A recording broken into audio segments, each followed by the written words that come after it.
Shalom. This week, the Torah portion is Shoftim. It is really the middle of the book of Deuteronomy. Now, the whole book of Deuteronomy is based on the idea that Moses is giving his final speeches to the Jewish people. And they are all fundamentally important. This week, Shoftim means judges, and it begins by talking about the importance of appointing judges, Shoftim.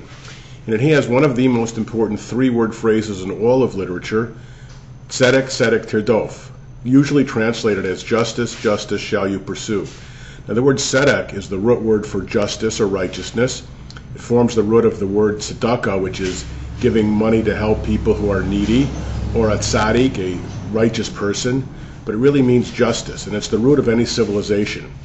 As I mentioned in my video on how non-Jews achieve salvation, a justice system is considered to be indispensable, the first rule of any civilized society. And the great prophet Amos in the Hebrew Bible makes justice the cornerstone of any civilization.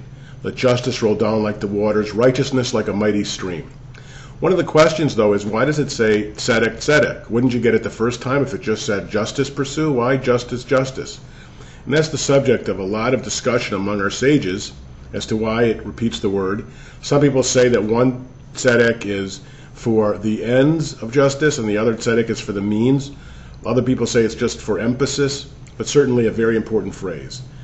There's many things in this Torah portion that are of fundamental importance, but the one other thing I wanted to mention in this brief video was chapter 17, verse 9 and following, where it basically says if you have a problem that is too complicated for you in your generation, go to the judges in your generation and present the problem, and they'll give you the answer and follow it. And that is the basic amendment process in Judaism. That's why the Judaism today is clearly organically linked to the Judaism of the Torah, but it's different because through the many centuries, new situations arise, and the rabbis and judges of the time have to apply the principles and laws and rules of the Torah to the modern situation. And that is a very important passage upon which to reflect.